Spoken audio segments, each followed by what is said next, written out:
Bapak Ibu hadirin jemaah yang dimuliakan Allah, kita lanjutkan kajian tafsir Al-Qur'anul Karim. Masih pada surat Al-Baqarah, sekarang ayat yang ke-41. Setelah kemarin kita membahas tentang Bani Israel yang Allah sampaikan di dalam Al-Qur'an, yang begitu banyak Allah berikan nikmat-nikmatnya, diantaranya adalah dimerdekakan dari tindasan, dari penjajahan orang-orang Fir'aun. Dan juga Bani Israel itu diberikan nikmat yang banyak, yaitu diberikan nabi dan rasul. Hampir semua nabi atau kebanyakan nabi itu diutus kepada Bani Israel. Di ayat yang ke-41, wa aminu bima anzaltu musaddiqal lima ma'akum. Wa aminu, dan berimanlah kalian. Ini khitab amr atau fi'lul amri yang memerintahkan kepada kita, dan saat itu tentu kepada orang-orang yang belum beriman kepada Allah dan belum beriman kepada Rasulullah. Berimanlah kalian bima, terhadap apa-apa, anzaltu, yang telah aku turunkan, musaddiqal lima ma'akum. Jadi diperintahkan kepada orang-orang kafir zaman Rasulullah, diperintahkan kepada kita disuruh untuk mengimani Al-Quran. Mengimani Al-Quran karena Quran itu disifati sebagai kalamullah, sebagai firman Allah Subhanahu wa ta'ala, yang firman Allah itu baqo, kekal. Jadi Al-Quran itu punya sifat baqo sebagaimana baqonya Allah, kekalnya Allah. Karena firman itu bagian dari Allah atau itu merupakan kalam-kalamnya Allah, maka itu juga kekal. Maka siapapun yang mengucapkan, siapapun yang membaca, yang kerongkongannya, yang bibirnya basah dengan Al-Quran, maka dia akan menjadi orang yang kekal. Karena apa? Di dalamnya ada kekekalan Al-Quran. Orang yang pikirannya ada Quran, orang yang lisannya basah dengan lafal Al-Quran, bahkan hatinya itu ada Al-Quran, ada hafalannya maksudnya. Walaupun kita beberapa surat yang kita hafal, tapi ada dalam hati kita Al-Quran. Bahkan Rasulullah SAW itu mendorong kita itu menghafalkan beberapa surat-surat pilihan, seperti misalnya surat Al-Mulk. Surat Tabarok itu disifati sebagai surat yang menjaga kita. Makanya siapapun, kata Nabi SAW dalam sebuah hadis, saya ini bangga, senang sekali ketika ada umatku yang hafal surat Al-Mulk. Hanya mungkin kita bisa ya coba untuk hafalkan surat ini, karena surat ini adalah surat yang menjadi tameng. Kalau kemarin ada virus ini, berarti surat ini menjadi antivirusnya terhadap tameng panasnya siksa api neraka. Ini surat Al-Mulk. Termasuk surat-surat yang lain. Artinya apa? Setiap kali kita setiap kali kita membaca Al-Qur'anul Karim, maka ya'ti yaumal qiyamah syafi'an li ashabi. Quran itu akan datang di hari kiamat, akan menjadi penolong bagi siapapun yang pernah membaca Al-Quran. Ini kan luar biasa. Makanya Allah di dalam ayat yang lain, alladzina yatluna kitaballah wa aqamas shalah wa anfaqu mimma razaqnahum sirran wa alaniyah yarjuna tijaratan lan tabur. Di antara satu perniagaan, satu bisnis, satu perdagangan yang tidak akan pernah merugi selama-lamanya, itu adalah perniagaan bisnis dengan Allah. Caranya bagaimana? Yatsluna kitab, membaca kitab Allah. Jadi sebetulnya tadi kita buka majelis ini dengan baca Quran, itu sebetulnya kita sedang negosiasi dagang dengan Allah. Kita berbisnis dengan Allah. Yang berbisnisnya lantabur, tidak akan pernah merugi selama-lamanya. Ini bisnis kita dengan Allah Subhanahu wa taala. Makanya alhamdulillah, insyaallah kita setiap memulai kajian, kita orang ketang 1 halaman atau 1 lembar, kita biasakan, kita istiqomahkan untuk membaca Al-Quran. Karena Nabi di dalam motivasi kita supaya kita membaca Quran juga tidak kurang-kurangnya. Misalnya Nabi mengatakan bahwasanya setiap kali kita membaca 1 huruf dalam Al-Quran, maka akan diberikan asru hasanat, 10 kebaikan. Nah, kira-kira tadi sudah berapa huruf saja kita baca? Dikali 10, insya Allah sudah berlipat-lipat. Ini motivasi dari Allah Subhanahu wa taala melalui lisan Rasulullah. Nah, kita disuruh mengimani Al-Quran. Yang Quran itu disifati oleh Allah musaddiqal lima ma'akum. Jadi ini fairnya Allah. Allah mengatakan bahwasanya Quran itu musaddiqal lima ma'akum, yang membenarkan bagi apa-apa yang ada pada kalian. Artinya apa? Yang ada saat itu ada kitab Zabur, kitab Taurat, dan kitab Injil. Quran itu tidak menafikan kitab-kitab itu. Terhadap Zabur, Taurat, dan Injil, Quran itu melegitimasi. Quran itu justru memberikan stempel bahwa kitab-kitab itu ya kitab-kitab samawi. Dan artinya apa? Bahwa Quran tidak berdiri sendiri. Quran itu ya ada sanadnya. Quran ada sangkut paut ajarannya dengan ajaran sebelum dan sebelumnya. Jadi nyambung terus. Nabi Muhammad SAW yang nyambung dengan ajaran sebelumnya, Nabi Isa. Nabi Isa juga sampai dengan Nabiullah Adam alaihissalam yang diajarkan sama, yaitu apa? Tauhid, tentang mengesahkan Allah, bahwasanya la ilaha illallah, tidak ada Tuhan selain Allah. Itu sama. Zabur, Taurat, Injil mengajarkan hal yang sama, yaitu tauhid. Nah, sedangkan kemudian kitab-kitab itu kemudian diselewengkan, kemudian diselip-selipkan ayat-ayatnya sesuai dengan selera mereka, sesuai dengan pendapatnya mereka. Ini sudah kemudian bahasanya beda lagi. Jadi Al-Quran melegitimasi, memberikan stempel bahwasanya Taurat, Zabur, dan Injil itu juga bagian dari kitab yang Allah turunkan kepada para nabi dan para rasul. Makanya nabi itu kemudian tidak berdiri sendiri. Ada sangkut pautnya, ada munasabah dengan nabi-nabi sebelumnya.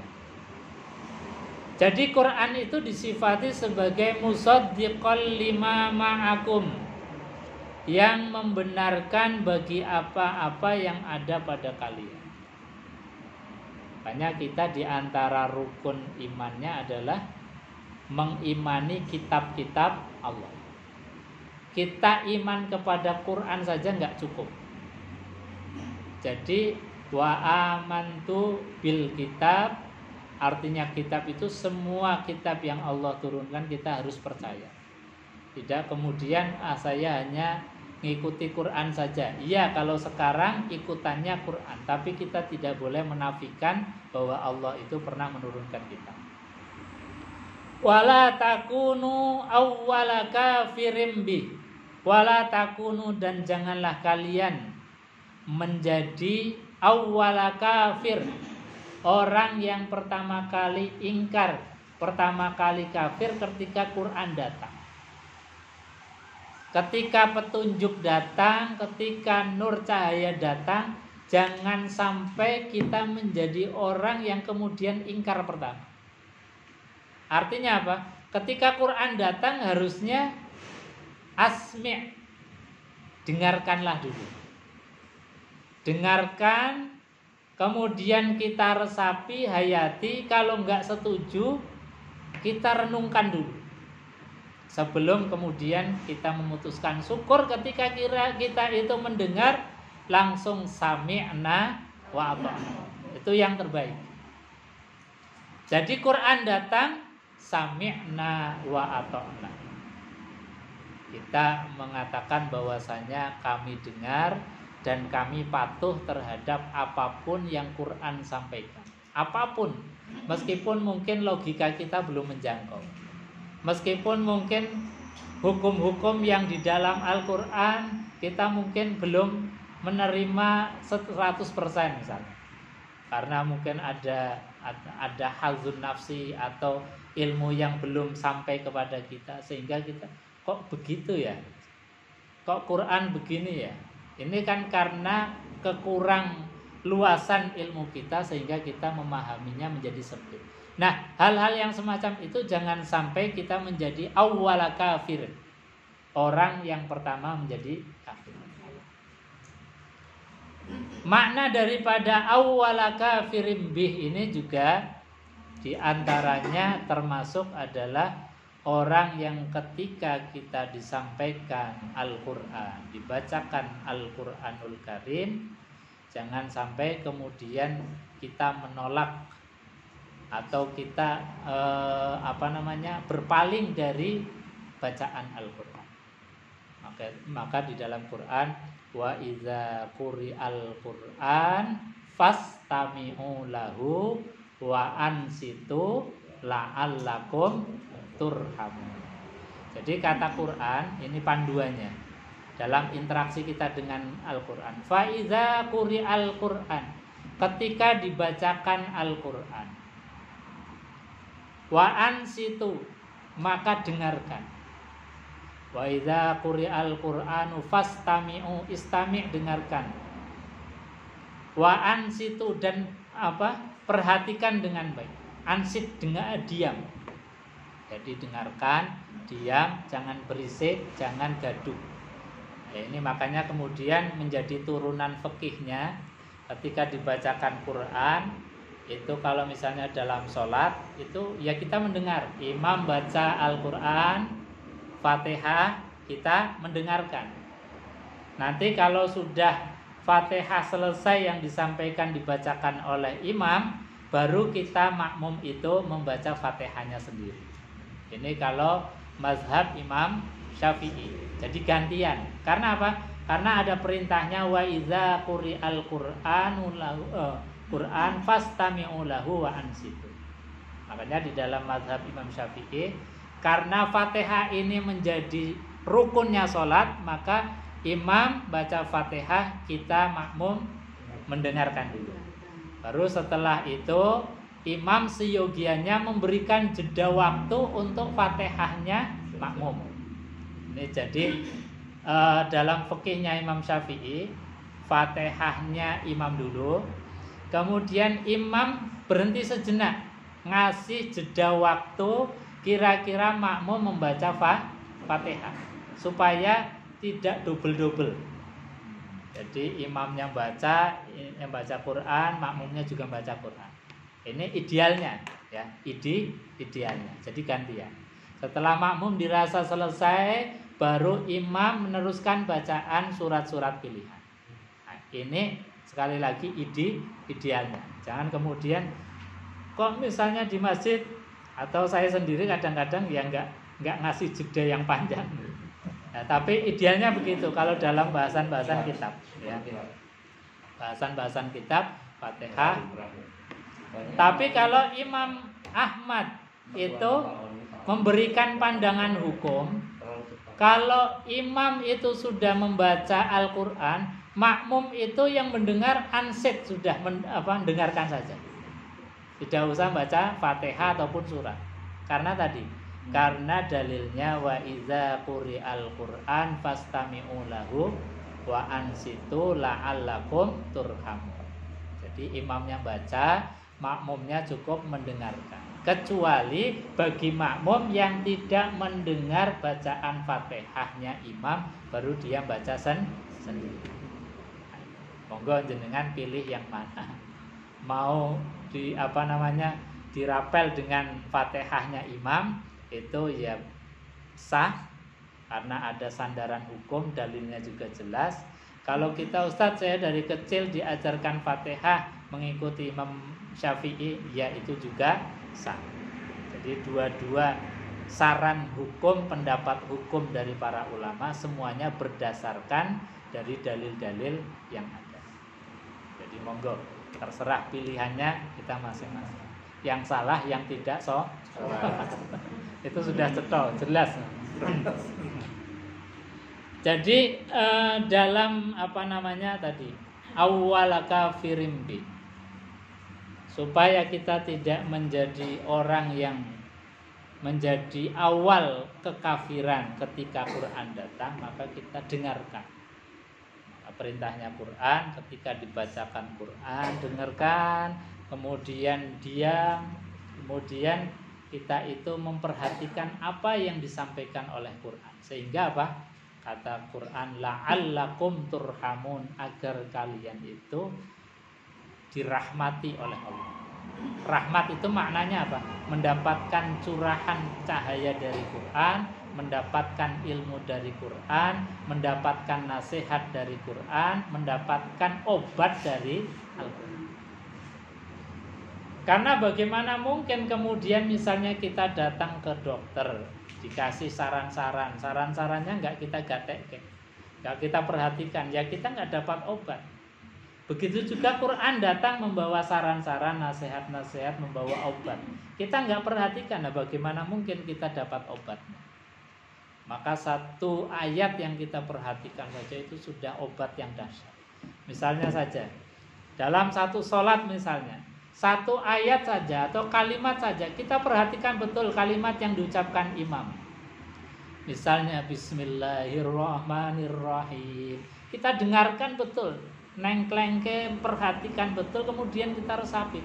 Bismillahirrahmanirrahim mungkin kita artikan dulu perkataannya dengan menyebut nama Allah yang Maha Rahman Maha Rahim.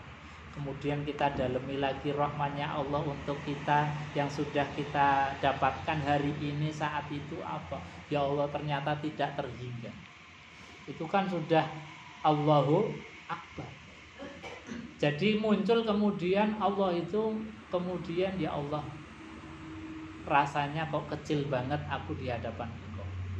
Kemudian merasa kecil, merasa hina, merasa tidak ada apa-apanya. Itulah sebetulnya hidayah Allah, petunjuk Allah, nasihat Allah datang untuk kita.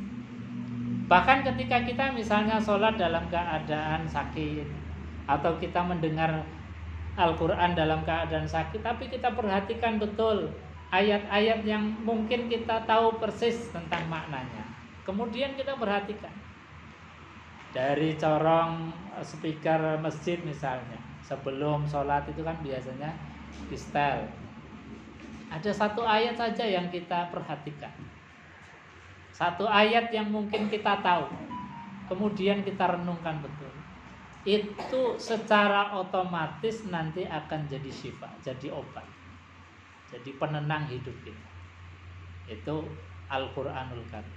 Jadi begitu dahsyatnya, baik penyakit zahir maupun penyakit batin itu sebetulnya bisa diobati dengan Al-Quran. Karena apa? Penyakit itu sebetulnya awal datangnya dari hati, kemudian hati merasuk ke pikiran, pikiran itu kemudian merambah kemana-mana. Kalau hati sebagai sumber hidup kita itu kemudian sudah sumeleh, tenang, maka apapun penyakit yang ditimpakan oleh Allah itu yang gak jadi penyakit. Itu sudah menjadi kemudian ya Allah, ini sudah qadarullah, sudah ketetapan Allah, ya sudah dinikmati saja. Kemudian ikhtiar. Ini di antara obat yang Allah berikan kepada kita. Kemudian terhadap Al-Quranul Karim, kalau tadi Quran secara fair bahwa tidak berdiri sendiri, tapi membenarkan yang sebelum-sebelumnya. Kemudian Quran juga mengajak supaya kita jangan ada pembatas. Bahkan jangan menjadi kafir orang yang pertama kafir ketika Quran datang. Kemudian Allah sampaikan wala tashtaru bi ayati samanan qalila. Jangan engkau jual. Jangan engkau perdagangkan. Jangan engkau tukarkan. Istaro itu maknanya jual beli. Jadi ada transaksi. Jangan engkau bertransaksi dengan Quran diayati dengan ayat-ayat ini samanan qalila, dengan transaksi yang sedikit, transaksi yang tidak level. Karena Quran itu kalau ditransaksikan itu unlimited, tidak bisa diharga. Jadi kalau kita misalnya ayat-ayat Quran itu diperdagangkan hanya untuk kepentingan pribadi, hanya untuk kepentingan golongan misalnya, kemudian cari ayat-ayat yang menyenangkan, ayat-ayat yang sesuai dengan kebutuhannya. Hanya kita kadang mengkaji Al-Quran itu ayat-ayat yang populer saja. Ini sebetulnya kurang baik. Misalnya ayat-ayat yang populer apa? Kita acara khitan hanya membahas khitan, acara nikah hanya membahas nikah. Padahal Quran gak sekedar khitan, nikah, gak sekedar haji, umroh, gak sekedar sholat, tapi semua rutinitas kehidupan kita dari mulai bangun tidur sampai mau tidur, bahkan tidur itu sendiri pun Quran itu mengajarkan dengan tata yang luar biasa. Misalnya perilaku sosial itu juga kita ditata dengan baik oleh Quran. Ini misalnya janganlah kalian itu masuk ke dalam satu rumah tanpa kita bersalam terlebih dahulu misalnya. Itu kan perilaku hubungan sosial. Jadi Quran itu menyangkut semua aktivitas hubungan sosial kita. Makanya jangan kemudian dipilih-pilih. Nah yang terbaik itu ya Pak, ya seperti kita ngaji rutin, satu persatu kita kaji, sehingga tidak ada ayat-ayat yang ketinggalan, tidak ada ayat-ayat yang berulang-ulang terus sampai kita kadang-kadang bosan. Isra Mi'raj bahasanya subhanalladzi asra bi abdihi. Kemudian Maulid bahasanya laqad kana lakum fi rasulillahi uswatun hasanah. Sampai kita itu hafal. Nah, maka itu ya bagus, tapi lebih bagus lagi seperti tadi wala tashtaru bi ayati samanan qalil. Karena ayat ini punya nilai yang tiada terhingga, maka ya kita dalam belajar itu semuanya dari A sampai akhir kita pelajari sedikit demi sedikit, kita kupas, insya Allah mendapatkan satu titik keberkahan Al-Quran. Nah, jadi wala tashtaru bi ayati samanan qalil. Jangan engkau jual, jangan engkau perdagangkan ayat-ayat Quran itu dengan harga yang sedikit, dengan harga yang tidak selevel dengan Quran. Tadi seperti misalnya dulu kalau musim-musimnya kampanye itu kan banyak yang ngambil ayat untuk kepentingannya sendiri, untuk kepentingannya. Ini sebetulnya ya bisa tapi kurang pas. Jadi kita ya tadi Quran itu dipahami secara komprehensif. Jangan kemudian atas nama partai tertentu, kepentingan tertentu kemudian kita mengambil ayat-ayat Al-Quran sampai kadang-kadang hal yang prinsip itu ditinggalkan. Pesan-pesan Quran yang paling prinsip, fundamental kadang-kadang ditinggalkan. Apa itu? Yaitu jangan sampai kemudian kita saling menzolimi, bahkan kadang-kadang sampai safkut dima, pertumpahan darah, hanya karena kepentingan sesaat. Padahal penjagaan terhadap jiwa, penjagaan terhadap harta itu adalah maqasidus syariah, tujuan syariat pertama yaitu. Jadi syariat itu dengan Al-Quran dan hadisnya Rasulullah punya tujuan namanya maqasidus syar'i. Maqasidu syar'i itu adalah hifdzuddin, menjaga agama. Kemudian hifdzun nafas, menjaga jiwa. Jangan sampai kemudian jiwa-jiwa yang tidak berdosa itu terambil haknya hanya karena kepentingan-kepentingan politik sesaat.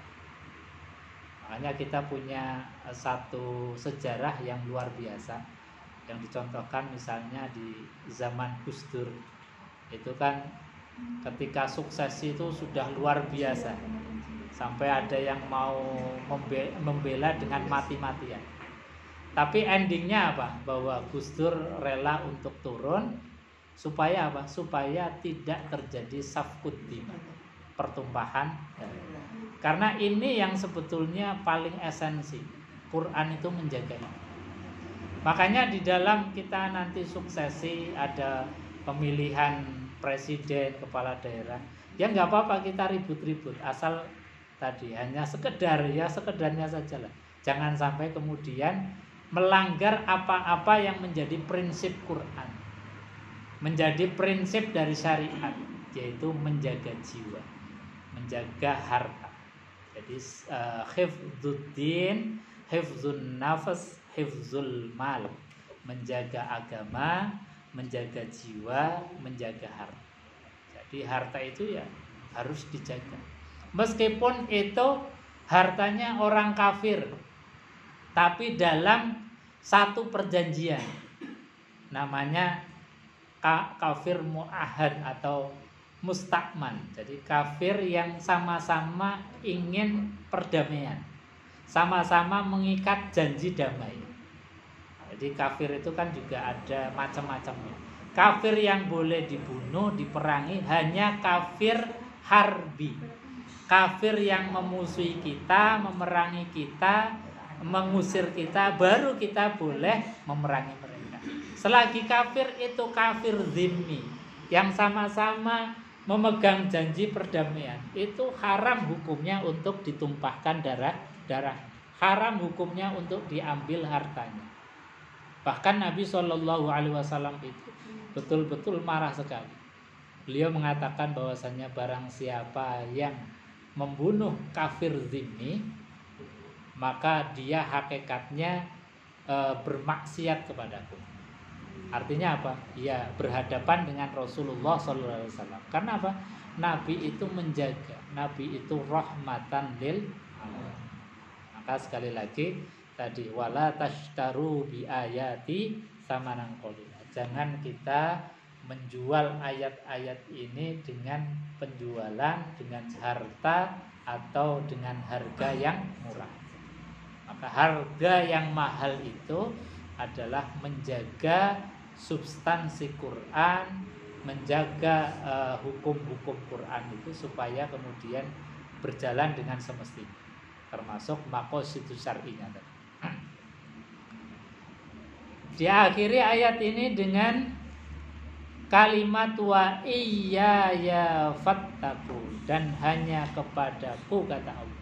Fattaqun, kalian semua itu bertakwa. Kalian semua itu mempunyai rasa takut karena hisab dan hukumnya Allah. Takut karena sedikitnya amal kita. Itu namanya takwa. Jadi takwa itu dimaknai sebagai khauf, ketakutan karena amal kita itu sedikit, amal yang mungkin tidak diterima oleh Allah, atau takut karena memang azab Allah begitu sangat luar biasa.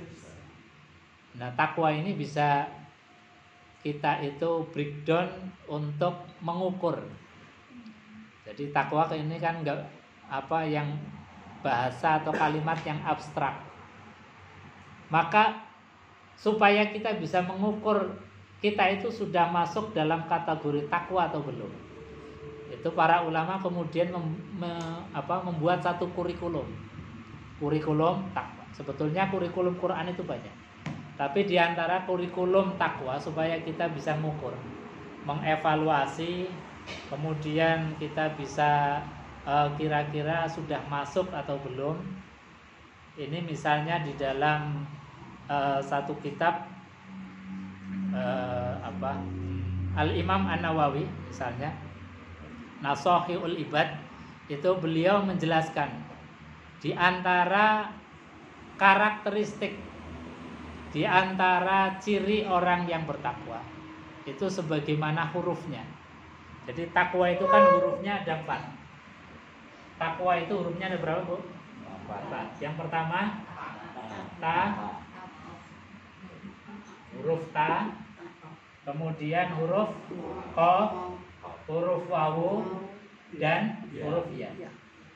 Jadi takwa. 4 huruf ini menyimbolkan satu tujuan yang harus kita capai untuk menjadikan diri kita takwa.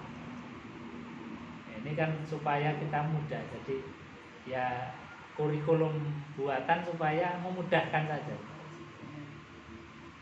Yang pertama huruf ta. Ta itu sebagai simbol dari sifat tawadu.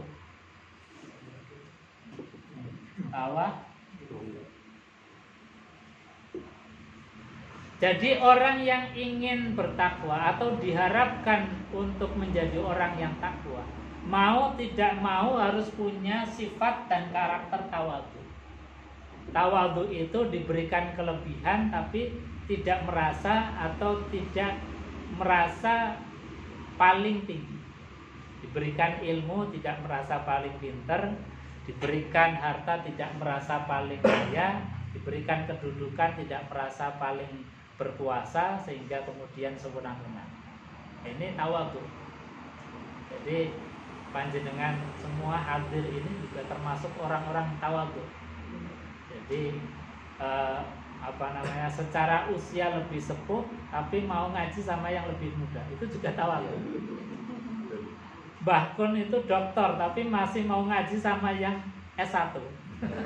Itu juga tawadu. Ini diantara hal-hal yang harus ada di hati kita, perilaku kita, supaya apa? Supaya kita masuk dalam kategori yang diharapkan oleh Allah, fa iyaya fattaqu. Hendaknya kepada aku kalian bertakwa. Nah, takwa diantaranya harus punya ciri, kapasitas, kompetensi tawadhu. Makanya orang yang tidak punya sifat ini itu biasanya langsung kemudian direndahkan oleh Allah Subhanahu wa taala. Fir'aun itu begitu digdayanya. Jadi tidak ada saat itu penguasa yang paling berkuasa kecuali Fir'aun. Tentaranya yang begitu luar biasa, kemudian harta bendanya juga luar biasa, kekuasaannya meluas tidak terhingga, sampai puncak daripada kesombongannya keluar dari sifat tawadhu itu sampai memproklamirkan dirinya ana rabbukumul a'la. Karena apa? Enggak punya sifat tawadhu. Maka sifat ini harus terus-menerus diasah, ditumbuhkan. Karena kalau enggak punya kesadaran, ini enggak bisa tumbuh. Sifat-sifat kebaikan ini kan bagikan tanaman yang kalau kita enggak nanam ya enggak akan tumbuh. Kecuali tumbuh yang liar yang enggak akan berbuah dengan baik. Tapi kalau kita tanam, kita rawat, maka tanaman tawadhu ini akan berbuah dengan baik, tumbuh dengan baik, berbuah dengan baik. Inilah diantara kompetensi yang harus kita munculkan. Satu, sifat tawadhu. Lawan daripada tawadhu itu orang sombong. Sombong sudah sering saya sampaikan, diantara cirinya itu adalah raddul haq, menolak kebenaran. Jadi kalau ada kebenaran, karena enggak seide dengan kita tolak. Kalau ada kebenaran karena bukan dari kelompok kita, karena bukan dari partai kita, golongan kita, itu tertolak. Itu enggak boleh. Jadi kebenaran apapun lewat dari mulut siapapun, meskipun itu mulut dari musuh kita yang tidak kita senangi, tetap kita harus merespon. Minimal diam kalau kita enggak setuju. Minimal diam. Jangan sudah ada kebaikan kita enggak setuju, menghalang-halangi, bikin opini hoax dan lain sebagainya, itu sudah bukan orang-orang yang tawadhu, itu sudah masuk kategori orang yang sombong. Tawadhu. Yang kedua, kompetensi takwa itu disimbolkan dengan huruf qaf. Qaf itu simbol dari sifat qanaah.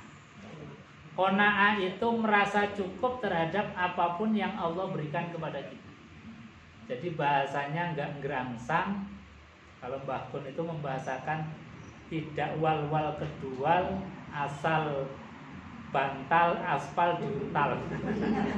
Halal. Halal. Ini qanaah.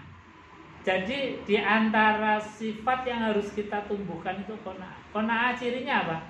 Orang yang qanaah cirinya itu apapun yang menimpa kita, alhamdulillah. Itu yang paling gampang. Jadi qanaah, ya Allah diberikan sakit, qanaah. Ya Allah diberikan ini, semuanya itu diterima dengan lapang dada, hati yang syukur, hati yang qanaah. Karena potensinya manusia itu gerangsang, selalu kurang. Itu sudah gawan bayinya manusia. Makanya Allah kan mengingatkan, alhaakumut takatsur hatta zurtumul maqabir kalla saufa ta'lamun tsumma kalla saufa ta'lamun kalla law ta'lamuna ilmal yaqin la tarawunnal jahim tsumma la tarawunnaha 'ainal yaqin tsumma la tus'alunna yauma idzin 'anil. Itu karakter dasarnya manusia, alhaakum, bermegah-megahan kamu. Apa? At-takasur. Jadi melalaikan kalian, at-takasur, dari nikmat, dari harta benda, dari apapun. Itu namanya lahun, melalaikan. Jadi seringkali nikmat yang Allah berikan justru kita lalai, justru kita kemudian gak syukur. Maka qanaah, merasa cukup terhadap apapun yang Allah berikan kepada. Yang ketiga, kompetensi yang disampaikan oleh Al-Imam An-Nawawi, huruf wawu. Wawu itu adalah wara. Sifat wara itu adalah sifat yang menjaga dari perkara-perkara yang subhat, dari yang remang-remang. Ini sudah tingkatannya sudah kelas premium ke atas. Jadi kalau kita menjaga dari perkara yang haram, memang seharusnya sudah sewajarnya yang haram kita jauhi, yang haram kita nggak makan, yang haram yang bukan milik kita tidak menjadi merasa milik kita. Tapi kalau bisa menjaga wara, perkara yang subhat, ini sudah luar biasa. Nah, subhat itu pasti ada di dalam apapun. Jadi baik dalam masalah makan, dalam pilihan keputusan kita, atau apapun itu pasti ada subhat. Nabi sudah mengingatkan, innal halala bayyin wa innal harama bayyin.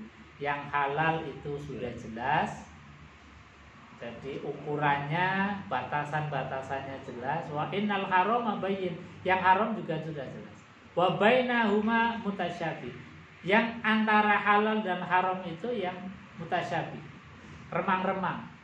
Remang-remang itu biasanya dibahasakan kalau ada satu perilaku atau satu hal yang menurut para ulama itu masih debatable secara hukum. Ini boleh, ini enggak, ini boleh, ini enggak. Maka kita selaku pribadi harusnya mengedepankan sifat wara. Mengedepankan sifat wara.